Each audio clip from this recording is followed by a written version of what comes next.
KPBS On Demand is supported by UC San Diego's Art Power, presenting Decoding Da Vinci, a new immersive experience on the campus of UC San Diego, June 4th through July 12th. Tickets at artpower.ucsd.edu.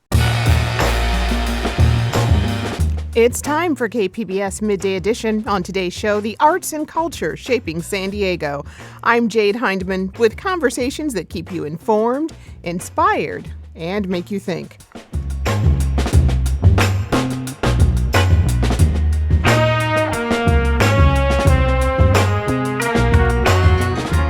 Today, we continue celebrating Black Music Month with San Diego's own Soul Disciples. Then, our midday movie critics talk about summer blockbusters, plus your weekend preview. That's ahead on Midday Edition.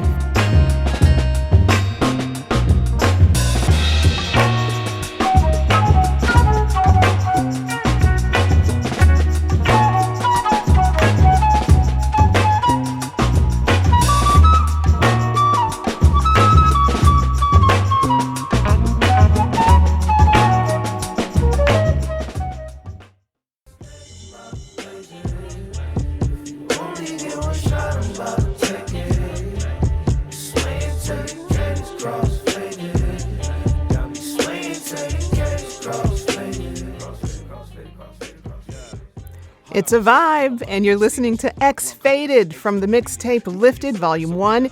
It's the latest release from Soul Disciples, a San Diego-based hip-hop and rap collective. Their sound blends three familiar voices from San Diego's hip-hop scene: Rick Scales, Ray Jones, and King Cobretti. And we're excited to have them here in studio with us in celebration of Black Music Month. Welcome to the show, you all. Peace. How Thanks you for doing having us. Glad to have you. Glad to be here. Yes. X Faded, I like that. Yeah. I like that. It's definitely a vibe. I mean, first of all, Rick, congratulations on this mixtape, Lifted Volume 1. It dropped earlier this year. Mm-hmm. What was it like to create that? Well, we are just really into making music, and we're all friends, you know what I'm saying? So it's just easy. We get there, and we're all very different as artists, like in our solo careers. And then coming together with Seiji, a.k.a. Quiet Lee, on the production, like, it's very different from what each of us do. So it's always, like, kind of an adventure. We're always, like, trying new stuff. It kind of forces us outside of our comfort zone, and that's how we get songs like X Faded. Yeah. Yep. And Seiji, you are here in studio with us. Say hi. Say hey. What's going on? We hear you in the background. We got you in the background. Glad to have you here with us, Big too. Seiji. Ray, what about you? The processor recording. Yeah. I don't know. It's been great. I mean, Sage is like the mastermind, He puts the beats together and pretty much is like, yo, come through. Put these verses down. But, yeah, I don't know. It was an easy process. I don't know. I think it's all like fate, the way it all kind of happens, It's so easy. We just got to show up. He makes it very, very easy. Cabretti, how does that feel, when everything kind of comes together? Feels like magic. It just feels like it's supposed to be. It feels like it's like what took so long. Yeah, man. Everyone, Seiji, Rick, Ray, everybody has their own different skills that they bring to the table, and including me. It just like I said earlier, like it's like 5 lines creating Voltron. It feels like we're powerful together. Indeed. Definitely. Right. So, I want to know more about your group's backstory. How did the Soul Disciples first come to be? It started with my homeboy Amal D, who is a local artist. He's known Seiji and them for a while. They're from a group called Boostive, like a really dope reggae band. Yeah. And he didn't want to rap, so he tried to pawn me off on it. So that's basically what happened. So he brought me to the studio and literally left me there. And then he came back and we were working on a song that's going to be on our full-length project coming soon called Moonlit. And then he decided to get on said song. And then shortly thereafter, we just kept working. And then Seiji brought Ray through. They had already been working. And then one day we ran into Cobretti walking down the street on our way to the studio. And I was working. Yeah, he was working. And I've known Cobretti for like close to a decade or more. And I was like, yo, we got to bring the homie to the studio. And then we made this song, Snake Deal. and then the rest is history. Oh, wow. Yeah. I mean, how would you describe your style? And I know that, as artists, everybody brings something different to the table.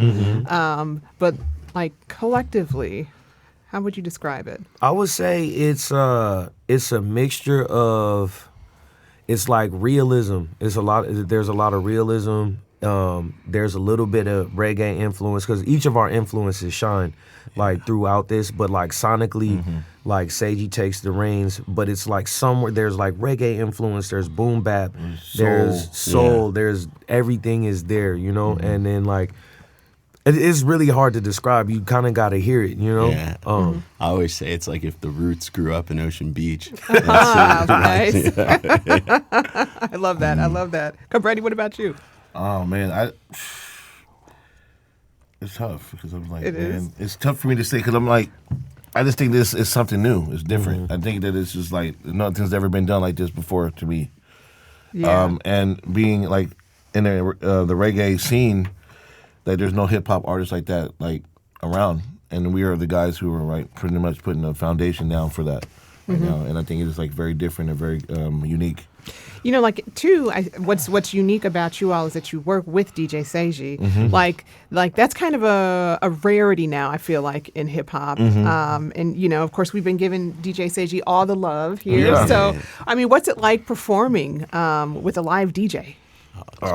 It's fun. It adds a element of improv to it because it's like whatever Sage wants to do, if he decides he's gonna drop the beat right there, those little things like that create these special moments where it's like we'll get excited like we're not even on the stage, like we're doing the verse and he'll just cut the beat right there, and then like we'll keep rapping, and then we're looking at each other like, "Oh, that was crazy." Like one time, I mean, it don't always go well. That was one time. That one time.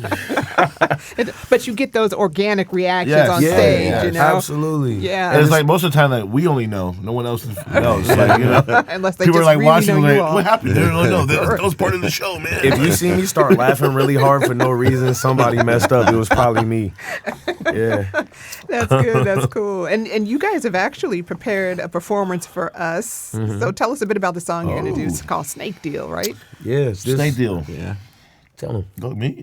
Snake Deal is about not signing over your life to the corrupt record labels who put you in 360 deals, who don't want to like let you shine, shelf you, or just trying to take your talent and not like do anything for you. So we promise not to sign anything like that. We want to keep it organic and keep it for the people. As independent as humanly possible. Exactly. Like all of our music is just a mixture of us telling our experience. Yes. Like a little like bars, wisdom, and then a little bit of ignorant stuff sprinkled on top. A little sprinkle of ignorance. We gotta know. We got a chip on our shoulder a little bit. Everybody, listen. But I got you. I totally understand. We're like an onion. There's layers. There's layers to us. Layers and texture. And I got you. Yes. All right. Well, let's take a listen. Snake Deal. Let's listen to it. Performing. You know that look, but you can't touch. More of a hands-on brother, if you will. Turn it up. Might be a crook, But I ain't dumb. My brothers move to the same accord, like guitar strings with the same thumb. We dream big cause we want more, cause things we couldn't afford made the days I got tough. more game than most. Get in your brain like a ghost. Disappear like Hollow Man and reappear in your smoke. Hurricane and thunderstorms, I'm like the reaction of both. Leave your whole face numb like the extraction of whoa. If you feel a little turbulence, I'm the one rocking your boat. See, these villain dudes don't play, we aim straight for your throat. If I can't hit that, well, I'm breaking your nose. Way too smart to get played by these executive jokes. Come on, hey, promise I'll never sign a snake deal. You know that look, but you can't touch.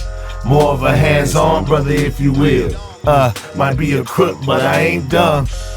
My brothers move to the same accord, like guitar strings with the same thumb. Ay, we dream big cause we want more, cause things we couldn't afford made them days I tough. said the devil tried to take my soul, but I won't let him in. We've been ahead of him sick, don't need no medicine. Varsity let him in lyrical, I'm peddling. Need a medal, there's levels, Move like the president. for your betterment. Wake 'em up like a peppermint. Defining excellence every time I write sentences. Potent penmanship, risk my life with no benefits. Grind me to the end of it, probably the one who sent the hit. Me, I second that sentiment. Even my simple sentence is hitting like it's the whip, so pump this hit like a pistol grip. Get the sniffles when listening to raw lines. Never idle while and she live in my lap At all times. Me and my dogs combine forces. Four horsemen burn the booth, then we chill on the poach. That potion pouring. Twist a rapper frame like I know you do contortion. left him looking distorted while Brady's in the chorus. Hey, promise I'll never sign a snake deal. You know that look, but you can't touch. More of a hands-on brother, if you will. Might be a crook, but I ain't dumb. Hey, my dudes move to the same accord. Like guitar strings with the same thumb. We dream big cause we want more. Cause things we couldn't afford made them days tough. Yeah. Okay. Y'all done came in here and preached a Sunday sermon. That was nice. Hallelujah. Listen, okay. Amen. So listen, that song, I mean, it applies to so many things, but I'm curious to know, in the music industry, you don't sign the snake deal. It sometimes can be hard not to sign the snake deal. Yeah. Absolutely. Oh, yeah. That's how it was designed. So it was. So then how do you take on being an independent artist and getting your music out there? It's a lot of work. Yeah, it's a like lot. it's you have to be willing to do more for yourself than just the music. Like Right. we have to make connections. Like we have to talk to people. We have to make Network good as impressions. much as Like possible. that's literally it. You have to build it yourself. Like because we live in a day and age where we don't necessarily need major labels. We just need to be able to get ourselves in front of people because, I mean, I believe in what we have. I feel like everybody else here does. I feel like if we get in the room with people, they're going to like what we have. So it's like the more people that get to experience us, the bigger it's going to get. As long as we continue to handle ourselves responsibly and put in that work, it's going to get where it's supposed to go. Yeah. Yep. Also important to like be able to own your message. That part. Yep. Yeah. Yeah. And, your image, all of that. You have such a good synergy when you're performing. How is it different rapping in a group as opposed to performing as solo artist? The bounce back. Yeah. Yeah. It's the back it's and forth. the back and forth. Yeah. Where they can you can spit a rhyme and they know your bars, so Right. you can stop at any time you want, and they're going to be right there to have you back no matter what. Yeah, they're that going part- to know that exactly part's what nice. you're doing, Yeah. and so you can actually, when you're on stage, you keep your breath. Yes. You're not getting as tired. You're not, because you have to say everything when you're on it by yourself. Yeah. Because we don't play with lyrics on our music. It's just like we're not playing no vanilly. Girl, you know, we're not None of doing that that. happening. You know? Yeah, we practice. Yeah.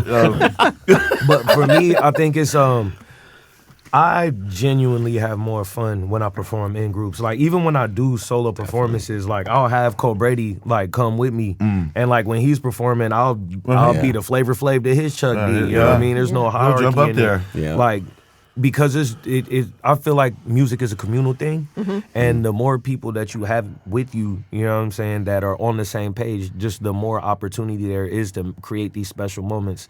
I think what makes our show interesting is because it's like they're watching a practice set, but they're also watching people up there truly enjoy themselves, and it makes it more enjoyable for the crowd. You That's know? the part right there. Having Yeah. fun. You can feel Having it. fun. Having fun. Right.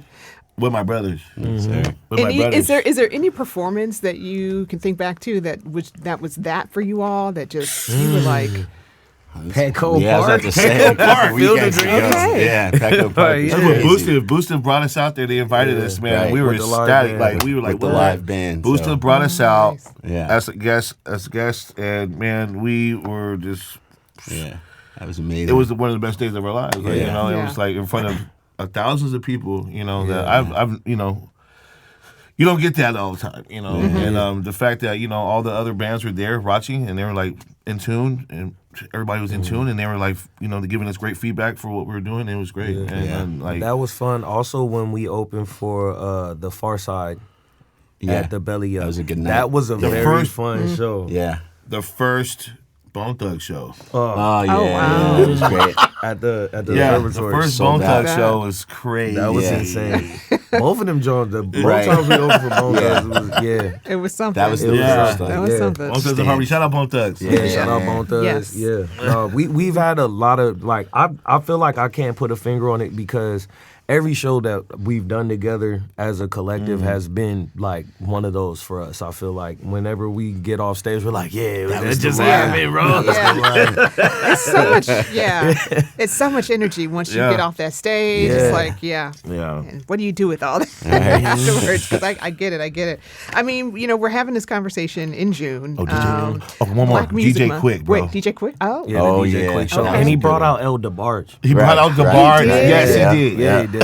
And he looked good. He looked good. He sung incredible. It's like he never missed a beat. It was like, Or oh a man. note, none of it. And he wasn't acting Hollywood. or And he bougie. did I Like It. Yes, Right. he did. Yeah, that was the jam. We're just like this. Man.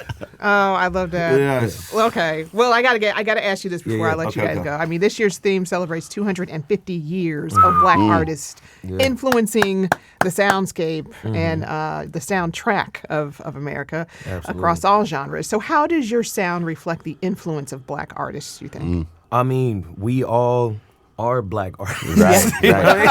And like we are all influenced by Black artists, and Yes. American music is Black music, in my opinion. It can be traced back. I feel like no matter how you slice it, American music is Black music. It's like been here. we are talking our real experiences, and we all know where those experiences came from and what those look like, and the systems that have been put in place, and we could get real deep right now. Right. You know what I mean? I always go there. Hey, But we all are products of our environments, Yes. and we all come from different environments. Like I'm not raised in the hood, you know what I mean? Some people have been in this group, some people haven't. We've all dabbled in things and experienced stuff, and we put it into our music, and our music is the Black experience, Right. Yeah. Any quick last words for you in the last 40 seconds we got? Go ahead, Ray. Go download our mixtape. Go listen to that. Yeah. Lifted Volume 1. Lifted Volume 1. And if you get it on Bandcamp, you can support us directly. Right. Yeah. But yeah, shout out to everybody in San Diego and everywhere else that's been Everywhere. rocking with Yeah, us. man. Stay California, tuned. period, man. We Yeah. out here, brother. Come Stay see a tuned. show. Hey, Moonlight. Soul Disciples. Yeah. Soul Disciples official. IG. Yeah. All right. Shout out comes- Boostive too. Shout out Skid Mom. Big boost of Davina. 18 scale slapping hands. Yes, sir. We got it. I've been speaking with the Soul Disciples, Rick Yeah. Scales, Ray Jones, and King Cobretti, Hey, along hey. with DJ Seiji. We You love can y'all. find the link on our mixtape, to their mixtape rather, on our website, kpbs.org. Thank you all so much, and great Thank you performance. so Thank much. you. Thank you. Yeah. Stick around. We're talking about summer blockbusters with our movie critics. Midday Edition is back after the break.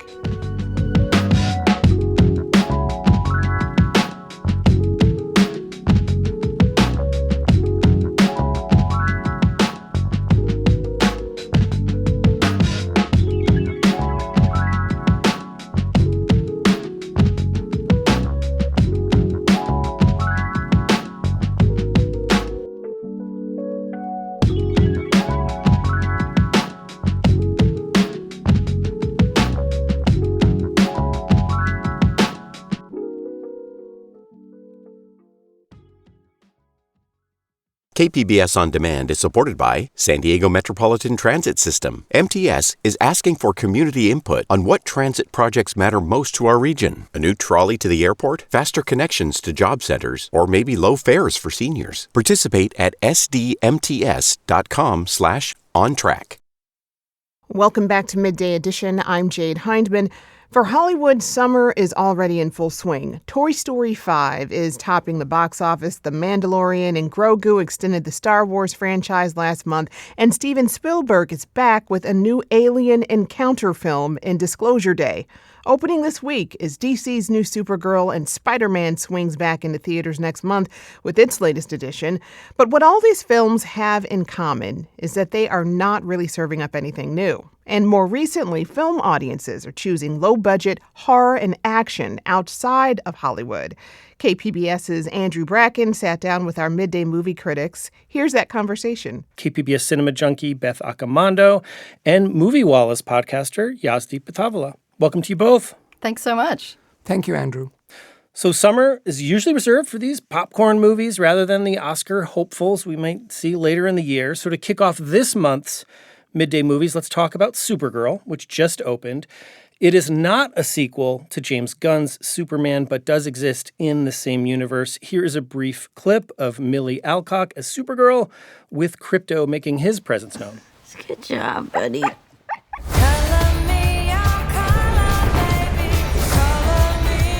I, Cara Zor-El, hereby declare that 23 will be the best year yet.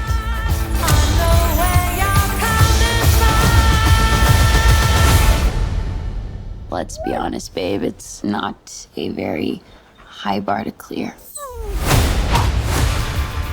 So, Yazdi, I think you liked Superman, so how does Supergirl hold up? So I'd hoped that Supergirl would retain some of the charm, the aw-shucks lack of cynicism, and the not-so-hidden politics of Superman, which it didn't quite come up to meet that bar. I will acknowledge, though, that the film is fun, and Millie Alcock makes for a most agreeable screen presence as Supergirl. But the film, in certain parts, did feel kind of muddled and even a tad rote. Also, I was surprised to see that the movie is so inspired by Mad Max Fury Road in terms of how it looks, and then borrows heavily from John Wick as inspiration for what drives the plot. So, Beth, care to counter what Yazdi? I have to just, usually I'm the one who's being all negative about a film and, not succumbing to its charms. And I have to say, I really enjoyed this. But again, Crypto won me over. And, it does have the John Wick kind of plot dynamic, which is something happens to Crypto, and Supergirl has to get revenge or has to save him. But what I loved about this is girls usually don't get to have dogs. Girls get horses and cats, and it's the boys who get the dogs. So I appreciated the fact that I finally got a girl and her dog story.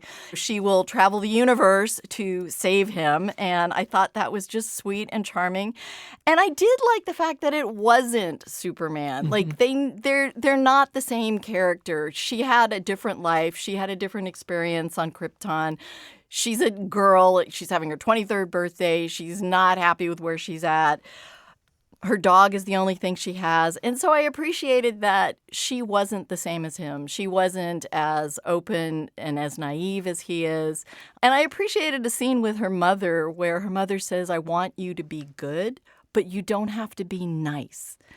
And as someone who's never been nice, I appreciate that. You can relate to that? Yeah. I can relate to that. So there's a lot of things in it I like. There are a few things that I did not get at all. Like Supergirl keeps telling this young girl who's out for revenge, you don't have to kill the guy who killed your family. And I'm like, why not? I mean, this is a comic book movie. And so that whole strain of the plot made no sense to me. But I think it was a lot of fun, and Crypto does win me over. I have a very soft spot for that, I will confess. Well, so a split decision there, I guess. So DC has a new film, but also a Marvel character will be hitting the screen once again in Spider-Man Brand New Day. Beth, you actually know the director, Destin Cretton, who studied film here in San Diego. Yes, he did. And I was thrilled to be able to show his first student films here when he was going to school. And all of his films, all of his short films had a common thread, which was they were all about this sense of community. And I think he's carried that through into the films he's done. Some of them are small indie films like Short Term 12, but then he worked on Shang-Chi and he recently worked on the Wonder Man series. But even in those big kind of Hollywood franchise films, I think he's brought the sense of family and community.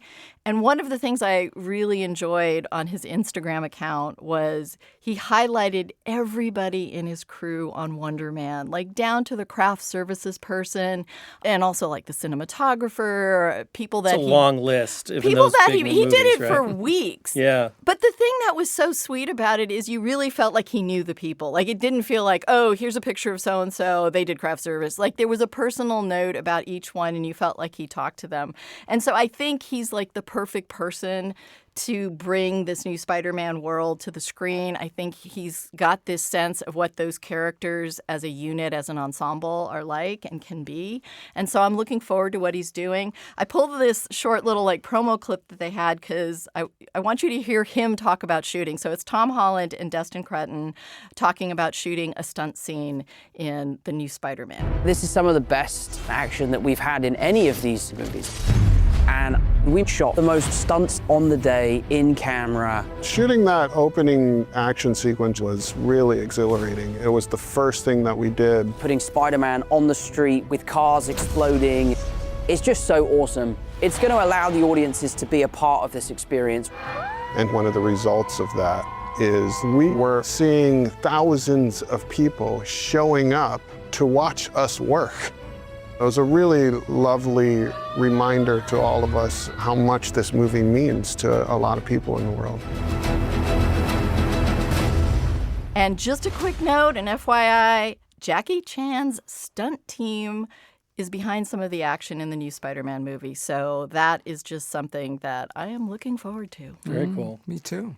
And Yazdi, you're also excited about a more indie film coming up, The Invite. Yes, so here's the premise for the movie. A married couple on the verge of breaking up invites another couple, their upstairs neighbors, for dinner. That's it. That's all the movie is. It's set in a single apartment. But it's a wonderful chamber piece with only 4 actors. And when those actors are Seth Rogen, Olivia Wilde, Penelope Cruz, and Edward Norton, it is hard to go wrong. I lapped this film up like a cat to a bowl of milk. It opens on July 10th in San Diego, and here is an early scene from the film involving the 4 main characters. It took you a while to come to the door, and it sounded like you were arguing. No filter. No, I just want to be honest. We were at the door before we rang, and we could hear you were fighting. Oh, we were talking. We were fighting. We were fighting. Yeah. A bit of a contentious environment in here, so I understand if that's repellent to you. No hard feelings, you know what I mean? Completely understand, you know? We love a contentious environment. The script, which is from Will McCormick and Rashida Jones, it's so good. It's bitingly funny, it's sharp as a scalpel, and unafraid to go to some dark places. What I also liked about this film is that it comments on female desire without any shame associated with it, which is kind of rare in American cinema. This movie is not War and Peace. It's not things blowing up. But if you want a good script which is going to delight you, then The Invite is the one to seek. Beth, any other summer releases on your radar? Well, I hate to be so stereotypical, but horror. Summer is for horror, and I love it. There is a new Evil Dead film, Evil Dead Burn. We found something. The Necronomicon, the Book of the Dead. Despite my warnings, they read from the book, unleashing demons, and demons, and demons, and demons. Sam Raimi produced this. God help us. And sadly, Bruce Campbell is not in it. He famously has created the character of Ash, who is the chainsaw-wielding hero of all the other films. But they've been making kind of these parallel track films where we had the TV series Ash vs. Evil Dead, where Bruce Campbell got to shine brilliantly in that. But then they were also making these standalone horror films that were kind of in a universe of Evil Dead. And the thing I like about them is Sam Raimi is giving opportunities to young horror filmmakers. And so this time he's gotten a director, Sebastian Vanacek, and he is the director of Infested, which is if you have any fear of bugs or spiders, do not see that film. So I really love the fact that he's giving these directors an opportunity to kind of spin their own brand of horror within this franchise that we're all familiar with. And so Evil Dead Burn is coming up, and I am looking forward to it. Well, Sam Raimi, he just brings a lot of fun to it, too. Yeah. It's horror, but he just, brings a smile to my face. I love him, yes. Yasi, what about you? Any other summer releases you think we should be looking out for? Well, it's hard not to talk about The Odyssey, which opens on July 17th, and the release of any Christopher Nolan film is always cause for excitement among cinephiles. Tell me what you remember. A wife?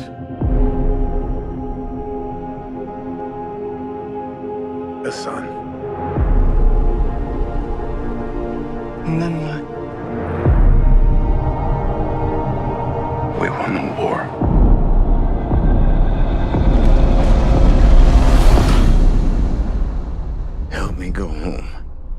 There's already been vigorous debate online about some of the casting in the movie, and I'm curious to see if Nolan is able to pull this off. It's 3 hours in length. I'm particularly curious to see if he's going to succumb to his usual tics, such as loud clanging music, back and forth playing with time, and generally poorly written female characters. But maybe he'll surprise us all. We'll see. I think I'm beginning to weary a little bit of Nolan. I love his early work. I mean, Memento is one of my all-time favorite films. But I don't know. I see the trailers for this. I am not really buying Matt Damon and Anne Hathaway as like these Greek heroes and characters. I'm curious to see it, but it seems to me to be emphasizing more kind of this epic scale as opposed to the like human dynamics of those stories. It's a real challenge to take these. I mean, I've been rereading Lord of the Rings, and it's so funny to see the books and to see how to pull that off, which I think, Peter Jackson did a great job there. But you're right, it's not easy to make that leap there. You can get lost in those special effects. Before we close, let's talk about these surprise summer hits that are still in theaters weeks after opening. Beth, tell us about these summer surprises. Yes, I absolutely love this because, I love things that are on the fringes and, these upstarts and rebels and stuff coming out. But I think we have to credit kind of Markiplier for setting the stage for the summer with his claustrophobic horror film Iron Lung. I will choose to breathe my last here at the bottom of an ocean. Unseen. Unheard. Uncontrolled. It had a tiny budget, the most blood ever used on a set, I believe, but huge unexpected box office success. He maneuvered a contract to get the film into theaters, so it didn't go strictly streaming. He had a large YouTube base of followers that he felt would come out and support him. And he was right. And so following that, we had Backrooms and Obsession. Both of these are horror films.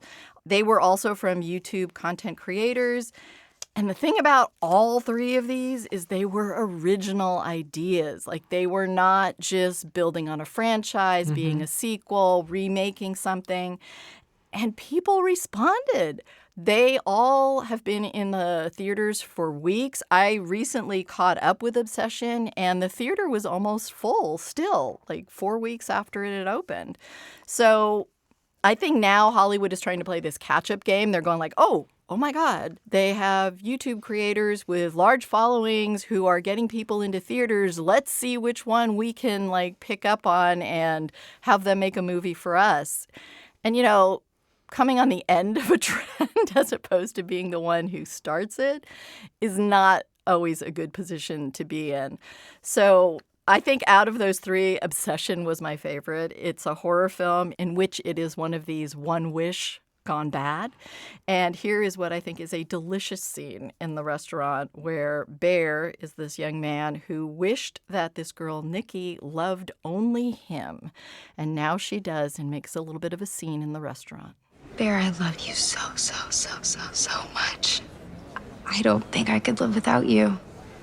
You love me more than anyone in the world?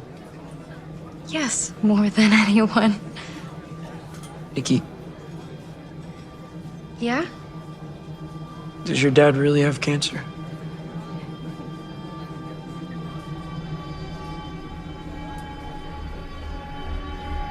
No. No. What? No. Don't do that! I thought we were having a nice day. We are. Sit Why down. does it matter? I thought we were having a nice We are. day. We are. It's okay. We are. Wow. Yazdi, there also seems to be sort of a generational aspect to this. Both Obsession and Backrooms come from filmmakers in their 20s. Getting younger people into theaters has been something of a question. What does the success of these films tell you about where Hollywood may be headed?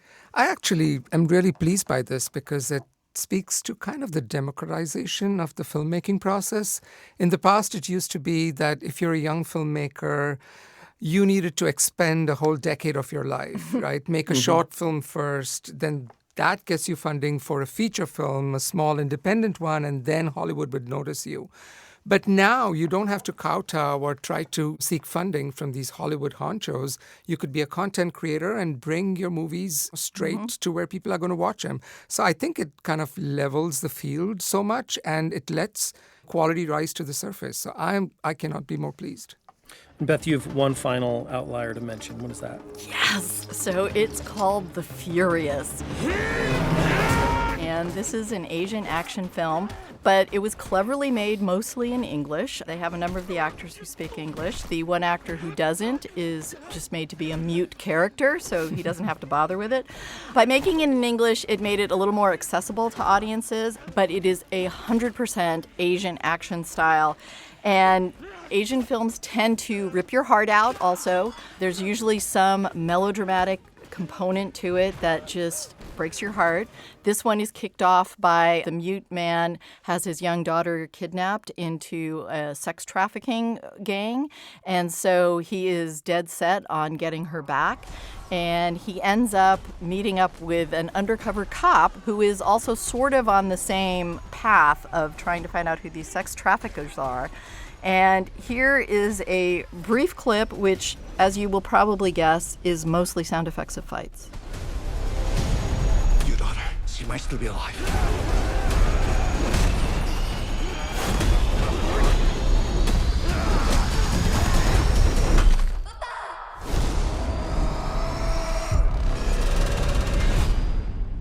Okay, I just have to say that if you watch this film and you don't get an endorphin rush, like there's something wrong with you. Like you feel like you've gotten a workout just watching this movie. You're exhausted. Well, Beth, you described this as 100% Asian action style. I'm just wondering if you can talk about what makes the action in films like The Furious distinct from what were, the usual Hollywood action film. Sure. I mean, I think you can trace it most notably back to like the 80s Hong Kong action cinema, which is people like Jackie Chan and Bruce Lee and Sammo Hung, Yun Bao, all these people who were working back then. And one of the keys, which is what the John Wick films capitalized on, is this idea that your actors are the stuntmen. Like you're not having to cut away. So you can do these long takes. And, people like Jackie Chan were influenced by people like Buster Keaton and Harold Lloyd, silent film comedians who played out these visual gags. I mean, the silent comedians were our first stuntmen. I mean, they were like having houses fall on them and blowing up bombs and all this. And Jackie Chan took from them and from people like Gene Kelly, the dancer, and noting that keeping the camera on an action scene lets you appreciate all the work that's going into it and how real it is because you're not cutting away. Part of it is if you have your actors who are the stuntmen, you can create much more intense, elaborate fights that aren't like 3 hits, then you cut because you can't keep the pace going. It's like 5 minutes of intense action. The film has been playing in theaters for a couple of weeks. It's going to open Friday at Digital Gym Cinema. I'm going to be bringing a friend of mine, Fernando J. Huerta, who is a stuntman here in San Diego. He also works on the NCIS series right now. He's worked on films like Get Out and Commuter, and he worked on The New Naked Gun, things like that. But we're going to talk a little bit about how you shoot that style, how you choreograph for that style, what makes it different. So again, that's The Furious, and that opens starting Friday at Digital Gym Theater. Well, I want to thank our Midday Movies critics, KPBS Cinema Junkie Beth Accomando and Movie Walla's podcaster Yazdi Pitavala. Hopefully, this will inspire all of us to leave our couches and go see a movie this summer. Beth, Yazdi, thanks so much. Thank you. Thank you.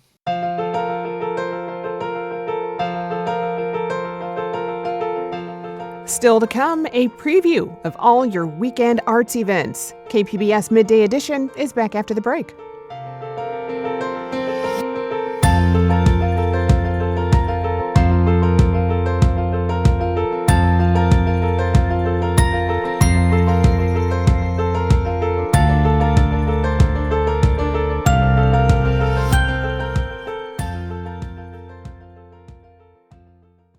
KPBS On Demand is supported by the National Conflict Resolution Center, geopolitics, polarization, budget concerns, all topics that can cause tension in the workplace. NCRC can help seasoned and emerging leaders navigate polarizing issues with the Culture, Communication, and Conflict Certificate. More at ncrconline.com.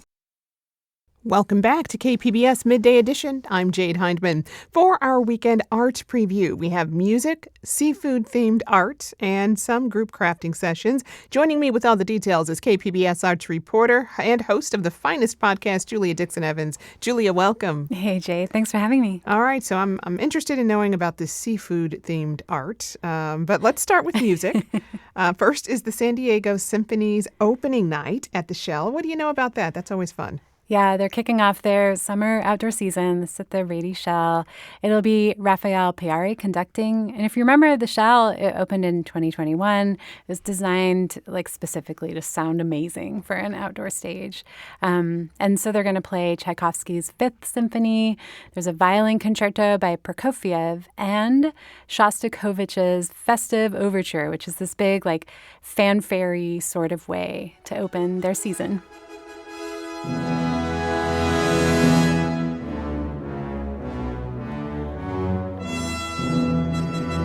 Gotta love all that brass. The show is Friday night at 7:30. You can get tickets, of course, but another fun fact about the Shell is there is a public walking path and even benches that are around the outside of the venue, so you can just walk up and listen that way out in public. That's so nice. And you have a few visual art options to recommend here, too. Let's start with one on the walls of a restaurant. Right. So this is your seafood art. Yes. Okay. This is at Mabel's Gone Fishing in North Park. It's in their fishbowl gallery. The space is public. You don't have to be a patron of the restaurant to wander in, but you can. You can order drinks and snacks in there as well. The newest exhibit is these seafood-related paintings. It's by local artist Andrew Alcacid. These are inspired by his Filipino-American roots and how, growing up, he'd spend all this time exploring and running around Asian supermarkets and restaurants and these fish tanks in there. They're really amazing paintings. Some of them are actually pretty huge. And I always love the way Andrew Alcacid captures things in repetition or series form. I've seen this with tiny paintings of flowers, the series of small watercolors of hospital jello, just really meaningful stuff. And it's on view through August 15th whenever the restaurant's open. All right. And in La Jolla, there's a new exhibit of textile art. Tell us about Stories in Cloth. Yeah, so this opens tomorrow, Friday, with a reception at 6 p.m. It's at the La Jolla Historical Society. And it's about the way that fiber arts are used in storytelling and activism and resistance. So, story quilts, you've seen that, but there's all these other ways of doing that. And there are some really beautiful pieces. There's 6 incredible and innovative local textile artists. They're constantly blowing my mind with what textile art can do. There's Charlotte Bird, Patricia Kelly, Michelle Montjoy, Christine Lee, Mariam Baya, and Claudia Rodriguez-Bazensky. Also, some works from the Barona Cultural Center and Vision Museum's permanent collection. Should be really interesting. It's on view through September 6th. Wow. And you had a chance to check out the first of this year's summer Shakespeare production at the Old Globe, Measure for Measure. What did you learn and what did you think about that? So this was new Shakespeare for me, and for a lot of people I talked to as well. The play is about a duke who decides to disappear and return in disguise, a pretty thin disguise as a friar. And that's part of the physical humor in the play. So his deputy, Angelo, has to run the land in his absence. And Angelo is this super problematic character. He's strict, he's exploitative. The play covers some pretty difficult topics, but it's primarily a comedy. And to me, it felt kind of like this absurd fever dream at times. It's funny and it's surprising. It was a really great experience. I was engrossed. It's on stage through July 12th, so you still have a couple weeks to check it out. All right. Well, finally, what's going on in live music? You've always got some good picks there. Yeah, so one show that I am excited about is James Spate, who we recently featured on an episode of The Finest, and our new new KPBS music series, Sun-Drenched Sounds. And you can find that video and the podcast on our website. But James has a new album out. It's called Separated. And we're listening to the title track. They lived in my head. At that age, I couldn't comprehend what they said or the years that I would spend.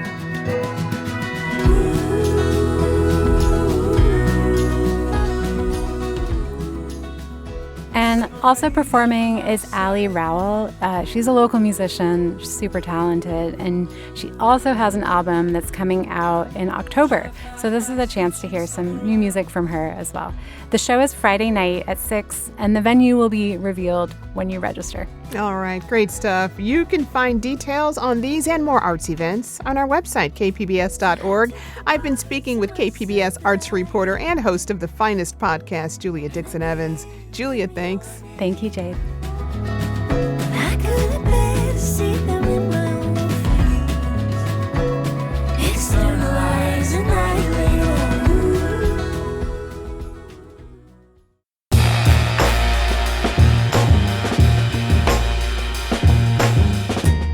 That's our show for today. I'm your host, Jade Hindman. Thanks for tuning in to Midday Edition. Be sure to have a great day on purpose, everyone.